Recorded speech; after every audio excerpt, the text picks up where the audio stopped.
دل نکال دو تو آدمی ختم ہو جاتا ہے۔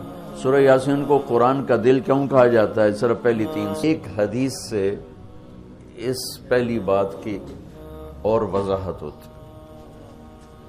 آپ نے فرمایا اللہ تعالیٰ نے دنیا بنانے سے 1000 سال پہلے سورۃ یاسین کی تلاوت فرمائی۔ دنیا بنانے سے 1000 سال پہلے سورہ یاسین پڑھی۔ دنیا کو بنے ہوئے کتنے سال ہوئے ہیں؟ یہ سائنسدانوں کی بات ہے، 25 سے 30 ارب سال ہوئے ہیں۔ تو اسی کو ہم صحیح مانتے ہیں، چونکہ ہمارے پاس بھی کوئی اور ایسا ثبوت نہیں ہے۔ تو 25 سے 30 ارب سال سے یہ کائنات بنی ہے۔ اس سے 1000 سال پہلے اگر اسی کو لے لیں، 25 ارب سال 30 ارب سال، اس سے 1000 سال پہلے جب زمین، آسمان، سورج، چاند، ستارے، سیارے، جبریل، میکائیل، عزرائیل، اسرافیل، جنت، دوزخ، آگ، پانی، مٹی، ہوا، کچھ میں سے اللہ ہے۔ هو الاول والآخر والظاہر والباطن وهو بكل شيء علیم۔ تو اب سورہ یاسین شروع کیسے ہوتی ہے؟ سورہ یاسین کو قرآن کا دل کہا جاتا ہے، اور دل نکال دو تو آدمی ختم ہو جاتا ہے۔ سورہ یاسین کو قرآن کا دل کیوں کہا جاتا ہے؟ صرف پہلی 3 سطروں کی وجہ سے، پہلی 3 سطروں کی وجہ، کیونکہ یہ پہلی 3 سطروں کا جو مضمون ہے پورے قرآن میں اور کہیں بھی نہیں ہے، صرف یہی ہے۔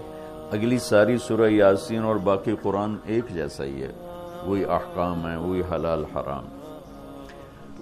ایک حدیث اور سناتا ہوں، پھر یہ میری بات اور واضح ہو جائے گی۔ میرے نبی نے فرمایا، میرے اللہ نے میرے 10 نام رکھے۔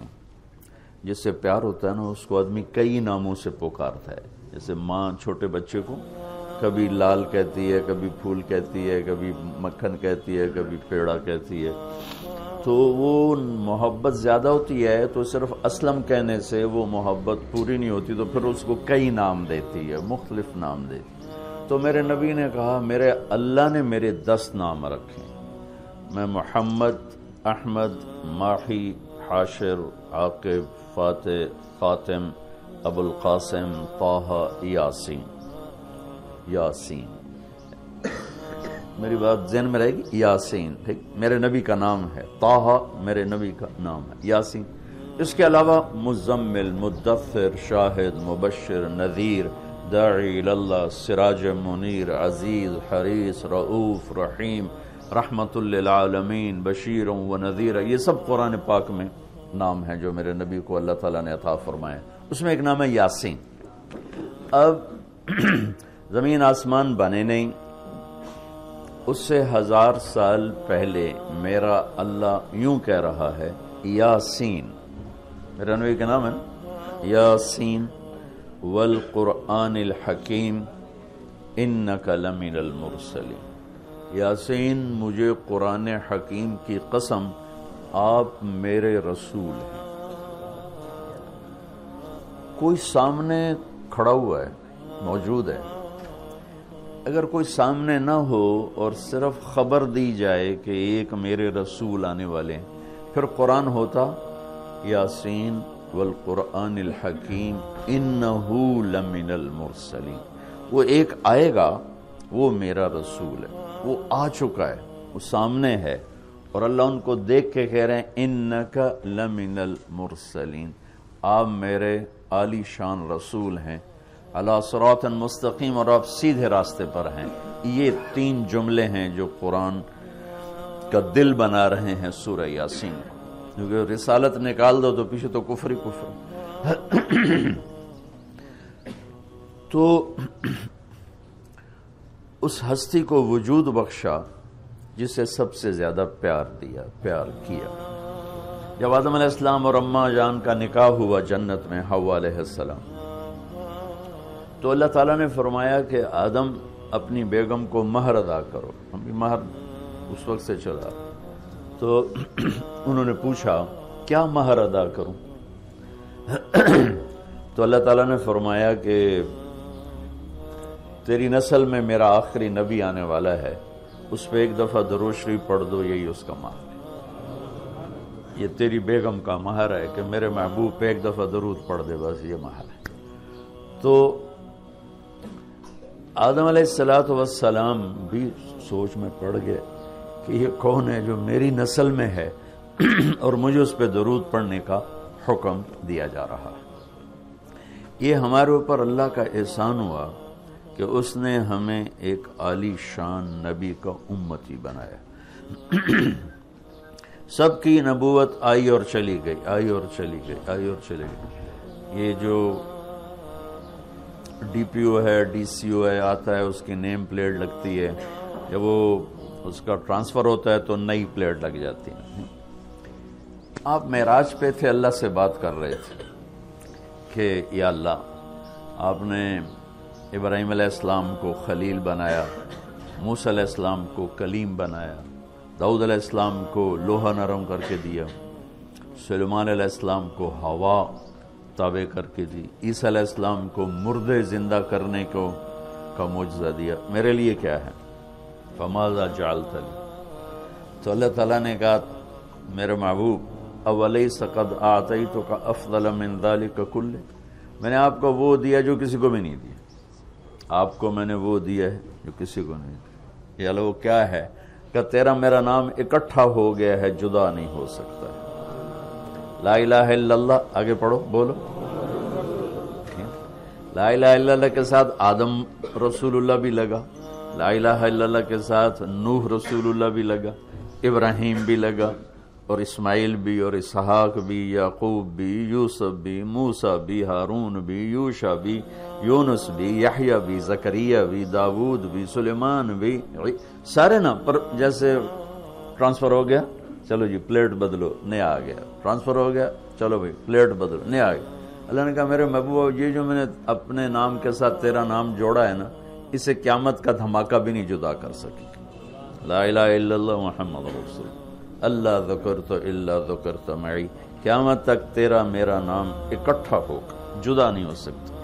پھر اللہ نے بڑی خوبصورت مناسبت پیدا کی، اللہ کے لفظ میں نقطہ کوئی نہیں، محمد کے لفظ میں نقطہ کوئی نہیں، ٹھیک، احمد کے لفظ میں نقطہ کوئی نہیں۔ علماء کہتے ہیں کہ جو نقطے والے حرف ہیں وہ کمزور ہیں، چونکہ وہ نقطے کے محتاج، اور جو بغیر نقطے والے حرف ہیں وہ طاقتور ہیں، کیونکہ ان کو نقطے کی ضرورت کوئی۔ تو اللہ نے اپنے نام کے لیے کوئی نقطے والا حرف نہیں، اپنے حبیب کے لیے دو نام قرآن میں آئے، محمد و احمد، کوئی نقطہ نہیں۔ دوسری مناسبت، اللہ کے نام میں 4 حرف ہیں، الف لام لام ہا، 4۔ محمد میں اللہ نے 4 حرف رکھے، میم ہا میم دال۔ احمد میں اللہ نے 4 حرف رکھے، الف ہا میم دال۔ تو اللہ نقطہ کوئی نہیں، محمد احمد نقطہ کوئی نہیں، اللہ 4 حرف ہیں، محمد اور احمد 4 حرف ہیں، یہ 12 ہو گئے۔ جب اللہ نے کلمہ جوڑا لا الہ الا اللہ محمد رسول اللہ، تو لا الہ الا اللہ میں بھی 12 حرف ہیں اور محمد الرسول اللہ میں بھی 12 حرف ہیں، اسے طول کے ہمیں دیا۔ تو اللہ تعالیٰ نے فرمایا کہ میرے محبوب، آپ کو میں نے وہ دیا ہے جو کسی کو بھی نہیں دیا، کہ قیامت تک آپ کا نام میرے نام کے ساتھ جڑ گیا ہے، اور اب مجھ تک آنے کا کوئی راستہ نہیں سوائے آپ کی غلامی کی۔ جو اللہ تعالیٰ ہمارے شاعر کی بخشش کرے کہ محمد سے وفاتوں نے تو ہم تیرے ہیں، یہ جہاں چیز ہے کیا لوح و قلم تیرے ہیں، کیا خوبصورت سارے اسلام کو ایک شعر میں بیان کر دیا۔ تو اللہ تعالیٰ نے ہمیں جناب رسول اللہ صلی اللہ تعالی علیہ وسلم کی نبوت دی، پھر اللہ نے آپ کی نبوت کی پر ایسی حفاظت فرمائی کہ کوئی چیز آپ کی ادھر ادھر نہیں ہونے، کوئی چیز زندگی میں جس چیز کو میرے نبی نے یوں ٹچ کیا ایک دفعہ، اللہ نے اس کو بھی محفوظ کر دیا ہے۔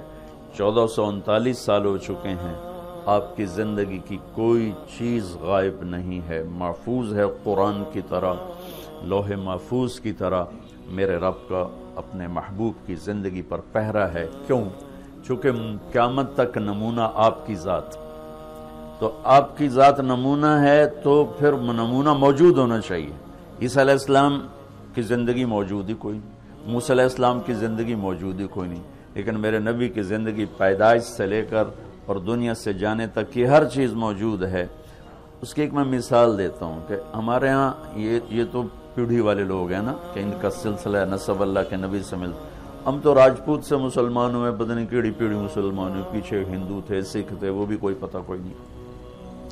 تو صرف ایک ہستی ہے کائنات میں جس کی پیڑھی آدم علیہ السلام تک ہے، باقی کسی کی بھی نہیں، وہ ہے میرے آپ کے نبی محمد بن عبداللہ بن عبد المطلب بن ہاشم بن عبد مناف بن قصی بن کلاب بن مرہ بن کعب بن لوی بن غالب بن فہر بن مالک بن نضر بن کنانہ بن خزیمہ بن مدرکہ بن الیاس بن مضر بن نزار بن معد بن عدنان بن اود بن حمیسہ بن سلامان بن عوس بن بوز بن قموال بن ابی بن عوام بن ناشد بن حزاب بن بلداس بن یدلاف بن طابخ بن جاہم بن ناحش بن ماخی بن عیفی بن عبقر بن عبید بن الدعاء بن حمدان بن سمبر بن یثربی بن یحزن بن یلحن بن ارعوا بن عیدی بن زیشان بن عیسر بن اقناد بن ایہام بن مقصر بن ناحذ بن زہر بن سمی بن مزی بن عوض بن عرام بن قیدار بن اسماعیل بن ابراہیم بن عادر بن ناحور بن سروج بن رعو بن فائج بن عابر بن ارفخشاد بن سام بن نوح بن لامک بن متوشالہ بن ادریس بن یرد بن ملحل ایل بن قینان بن آنوش بن شیس و بن آدم علیہ السلام۔ یہ میرے نبی کی میں نے گھوٹکی میں بیان کیا، پرانی بات، میں نے پیڑھی سنائی۔ اگلے دن کوئی 8 بجے 2 دوست آ گئے، بڑے بھاگے کہ جی وہ کچے سے ڈاکوؤں کا سردار آپ کو ملنے آیا۔ میں نے کہا میرے پاس تو پیسے کوئی نہیں، مجھ سے کیا لیں؟ کہا جی آپ کو ملنا چاہتا۔ میں نے کہا بلا لو۔ تو وہ آ گیا جی، چھوٹا سا قد، تو آ کے وہ ملا بڑی عقیدت سے۔ تو سندھی سرائکی سے ملتی جلتی اور ہماری سرائکی ہے زبان، تو تھوڑی تھوڑی مجھے سمجھ میں آئی اس کی۔ وہ اردو جانتا نہیں تھا، اپنی سندھی میں بول رہا تھا اور کافی سارا میں سمجھ رہا تھا سرائکی کی وجہ سے۔ تو وہ کہنے لگا سائیں تساں جو نبی دا پیڑھی سنایو، رات تساں جو نبی دا پیڑھی سنایو، اور ساتھ ہی اس نے زارو قطار رونا شروع کر دیا۔ مجھے رونا آیا کہ ایک ڈاکو کے دل میں بھی نبی کی کیا عشق کروں گا۔ انہوں نے رونا شروع کر دیا، تو سنجو نبی دا پیڑھی سنائے۔ اور مجھے بعد میں پتا چلا کہ پھر اس نے توبہ کر لی، پر ایسی توبہ کی کہ پیچھے پلٹ کے نہیں دیکھا۔ پھر اس کے ساتھیوں نے اس کو قتل کر دیا، اس نے موت قبول کی، پھر اس نے دوبارہ صرف نبی کی پیڑھی سن کے انہوں نے کہا سائیں میری توبہ۔ تو میرے بھائیو، اللہ نے ہمیں ایک عظیم الشان ہستی سے نوازا ہے۔